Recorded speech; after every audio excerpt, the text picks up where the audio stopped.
Hello and welcome to Striving for Cultural Competency, a training module for health professions students that has been brought to you by the Connecticut Area Health Education Center. Let's begin by going over a brief outline of this module. First, we will do a pre-module self-assessment. Next, we will define important terminology and talk about how to develop cultural proficiency.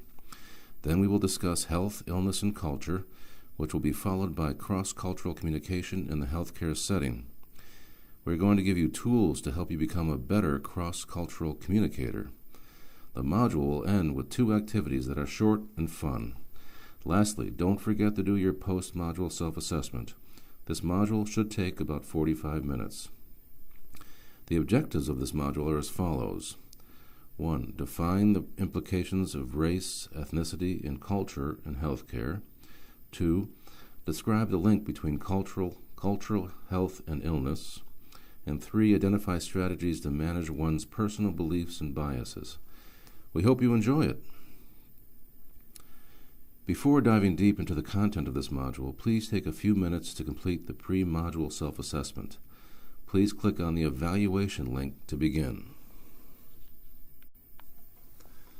The first question we want to explore today is, what is culture? This question may seem simple on the surface. However, defining culture is complex because the word culture has several definitions. Listed here are a few of these definitions, which we will go over. One of my favorite definitions states that culture is, quote, the sum total of socially inherited characteristics of a human group that comprises everything, the non-physical inherited traits we possess, close quote. Others have defined culture as, quote, a set of practices and beliefs that is shared by a group of individuals and that distinguishes one group from another, close quote. Yet another definition of culture states, quote, culture goes far beyond race and ethnicity. It is all shared characteristics of human description, including age, gender, geography, language, history, sexual orientation, faith, physical ability, occupation, and affiliations, close quote. On the right side of the slide, you see a picture of an iceberg, which is a good metaphor or representation of culture. It shows how only a small part of culture is visible and talked about. However, the majority is hidden. The tip of the iceberg is the visible aspect of culture, what we see on the surface, the norms, behaviors, and artifacts. Underneath the water, below the surface, are the less visible but talked about aspects of culture. The bottom of the iceberg, which is deep underneath the water, represents the usually non-visible aspects of culture. These are the things that are not talked about, such as cultural values, assumptions, and even biases that we have about our own culture and other cultures. This is a perfect opportunity to stop and take a few minutes to think about and identify 1 or 2 of your non-visible cultural elements. How do these elements define who you are and your social construct?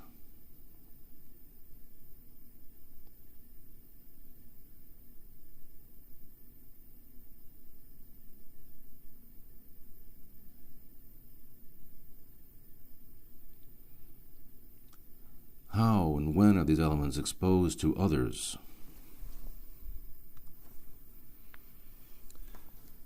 Now that we have a better understanding of what culture is, let's look at cultural competency. The American Academy of Family Physicians defines cultural proficiency as, quote, knowledge, skills, attitudes, and beliefs that enable people to work well with, respond effectively to, and be supportive of people from an ever-widening range of ethnic and socio-cultural backgrounds, close quote. Cultural proficiency is not a yes or a no, it is a continuum. There are 6 points along the cultural proficiency continuum. Each step indicates a unique way of seeing and responding to culture. Starting from the bottom, we have cultural destructiveness. This is an unhealthy approach to culture where a person seeks to eliminate the culture of others. They see the different culture and they stomp on it. This is comprised of policies, behaviors, and viewpoints that try to eliminate people's culture. Going up the continuum, there is cultural incapacity. This is when a person sees the difference and makes that difference as wrong. This includes any policies and behaviors that disempowers people who are of another culture different from the dominant culture. Going up the ladder, there is cultural blindness. This is when a person sees a different culture but acts as if they don't. This is the belief that culture, ethnicity, color, among other differences, people don't matter, and that everyone has the same opportunities.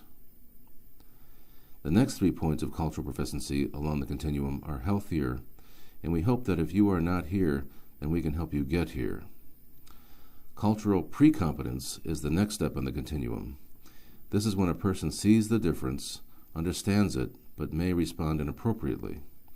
At this point, the person is aware of other cultures and aware of their own need to become more culturally competent. Next is cultural competence. This is when a person sees the difference in cultures and understands the difference that it makes.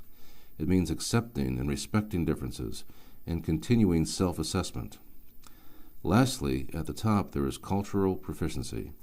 This is when a person sees the difference and responds positively and with affirmation. It involves learning and teaching others about cultures. It means having the capacity to learn the way that other people live, work, and are. We all fall at different steps of the continuum. Some of us may be culturally blind, others may fall at the pre-competence levels, while others may be culturally competent. The main point is that this is a journey, and we can all climb the ladder of cultural proficiency. There are 5 essential elements of cultural proficiency. These elements provide the standards for individuals' values and behaviors. The first standard is assessing the culture. This means identifying the difference between people in your environment, be aware of your own culture, and be aware of the culture of others and how the two interact. The second essential element is valuing diversity. Learn how to appreciate people of different backgrounds. Embrace the differences that people contribute. The third element is managing the dynamics of differences. Try to reframe the differences so that diversity is not perceived as a problem, but a solution. The fourth essential element is adapting to diversity. This is important because we need to continue to learn about the differences among people and adapt to these differences. The last and probably most important essential element is institutionalizing cultural knowledge. This is important because we as individuals have power, and we can influence the culture of our school or institution to change the norms, policies, and practices of embracing diversity. Now that we have a better understanding of culture and cultural proficiency, we have to address an important question. Why is cultural competence so important? Why are we even talking about it? The main reason is that there is growing diversity in the United States, which is reflected in the variety of languages spoken, the age distribution, and racial ethnic backgrounds. Within 50 years, nearly half of the nation's population will be from cultures other than white and non-Hispanic. Connecticut, like the rest of the nation, is becoming increasingly diverse. Specifically, 1 in 7 people are immigrants, foreign-born. In 2010, African Americans comprised 11.3% of the state's total population, and Latinos 14%. The percentage of non-white Hispanic residents is expected to continue to grow significantly in the next 3 decades. Diversity within racial ethnic groups is important to consider when striving for cultural competency. For example, African Americans in Connecticut constitute the second largest group of individuals after whites, but do not necessarily share the same origin, background, and/or language. As you can see, there have been multiple waves of groups that contribute to African American communities. Many of these individuals came to the state for employment as laborers and/or refugees. In light of growing diversity in Connecticut and in the U.S. in general, striving for cultural competency is critical for avoiding misunderstandings and appreciating the needs of the larger community. Cultural competency, especially in patient care, results in 1. Reduction in health disparities, 2. Improvement in patient care, and 3. Reduction in medical errors. We want to emphasize that it's important to keep in mind that one cannot become culturally competent overnight. This is a journey that takes time and requires self-reflection. The journey of self-reflection and working towards becoming more culturally competent begins with awareness. You have to be aware of your own beliefs, biases, and stereotypes. Then you work towards knowledge. You have to read and inform yourself about different cultural viewpoints and practices. However, in order for you to do this, you must have the desire to do so. You have to want to become more culturally competent. After having the desire, awareness, and knowledge, you need to work towards developing the skills needed to become a culturally competent person and future healthcare provider. Providing culturally appropriate patient care means 1. Respecting all patients equally. 2. Knowing the role of culture in healthcare. And 3. Understanding the patient's explanatory model of illness. Patients' beliefs about the cause, course, and treatment of disease based on their culture. The role of culture in medicine is crucial. Next, we are going to talk about the interconnection between culture and medicine. Now we will discuss how health and illness relate to culture. Here we have a few examples of how illnesses are viewed from the biomedical point of view and from the non-biomedical point of view.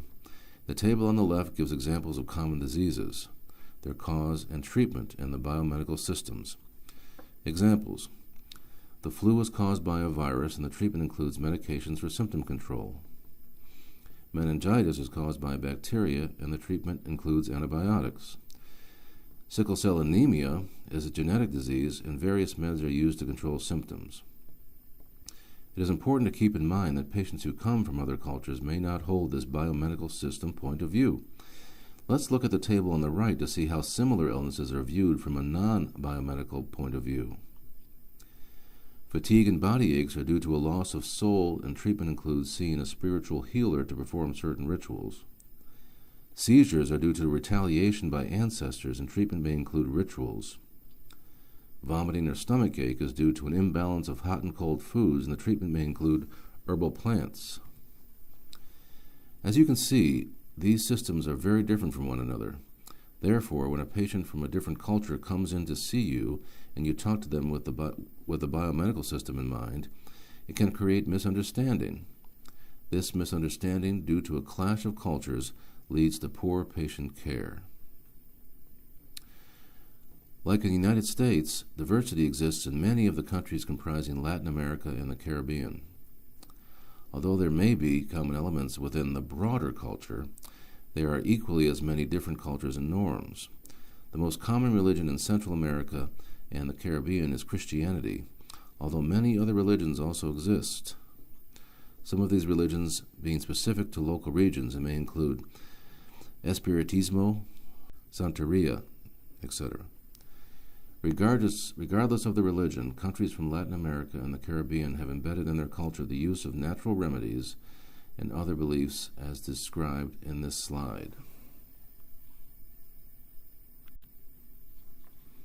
Now that we have a better understanding of the role of culture in medicine, let's take a look at some of the cross-cultural communication misunderstandings in healthcare and how we can become better at dealing with these situations. Let's review 2 cases. Case 1. Nurse: why does your child have these red marks on her arm? Did someone abuse her? Mother: no, my child had a fever, so I rubbed a coin over her skin. Case 2. Doctor: how long have you been feeling this way? What do you think has caused your symptoms? Patient: it's probably attaque de nervios, nervous attack. These are 2 examples that we frequently encountered in the healthcare setting. Have you experienced this kind of cross-cultural communication? If so, would you know how to appropriately respond to these situations? Next, we will review the 2 cross-cultural communication models that we can use as tools to help us when dealing with these kinds of situations. They are the L.E.A.R.N model and the E.T.H.N.I.C model. The L.E.A.R.N model stands for listen, explain, acknowledge, recommend, and negotiate. Listen with empathy. Work hard on trying to understand patients' perception of the problem. Ask questions such as, what do you feel may be causing your problem? Or how do you feel the illness is affecting you? Explain your perceptions of the problem. First, assess patient's health literacy and use appropriate vocabulary. If the patient does not speak English, use a language line or a trained medical interpreter. Acknowledge and discuss the differences and similarities. Acknowledge the patient's explanatory model and listen for areas of conflict or misunderstanding. Recommend treatment. Involve the patient in the treatment plan, including cultural parameters. And negotiate agreement. This is the most important aspect of the framework. The final decision should be a combination. It must reflect both the provider and patient's perspectives, and it must fit within the cultural framework of the patient. This model encompasses a good framework of some appropriate ways for dealing with situations in healthcare settings. The E.T.H.N.I.C model is very similar to the L.E.A.R.N model. E for explanation. What do you think may be the reason you have these symptoms? T for treatment. What kinds of medicines or home remedies have you tried? What kind of treatment are you seeking from me? H for healers. Have you sought any advice from alternative or folk healers?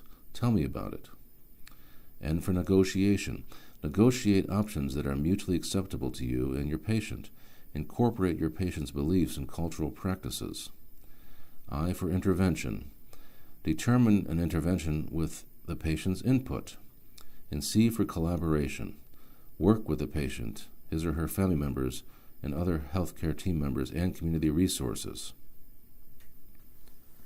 With all this information in mind, it is now time to do our first activity, Get to Know Yourself. The purpose of this activity is to do a self-reflection in order to know who you are and what you believe in. The objective is to better understand one's own beliefs and biases. The prompt is as follows. 1. Write down the first 5 words that come to mind when someone asks you to describe who you are. A. These are things that if taken away from you, you wouldn't be the same person. 2. Look at the list and cross 3 items off, leaving only 2. And 3. Reflect on how you felt crossing these items off. You have about 10 minutes to do this activity. The second activity is the danger of the single story. The purpose of this activity is to reflect on and understand the danger of seeing only one side of the story, that a, quote, single story creates stereotypes, but the problem with stereotypes is not that they are untrue, but that they are incomplete, close quote. This is from Chimamanda Adichie. The objectives for this activity are to develop understanding of your own prejudices and to understand how these biases affect those around you. The prompt is as follows. 1. Write down 2 stereotypes or assumptions people have about you or you have about others. 2. Watch the first 5 minutes of the TED Talk by Chimamanda Adichie. 3. Reflection. What is the danger of an incomplete single story? How could that affect how you treat your patients? You have 10 minutes to do this activity.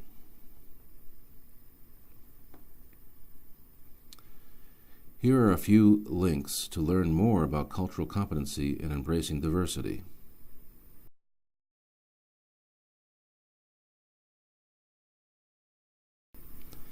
We hope you enjoy the activities and the module.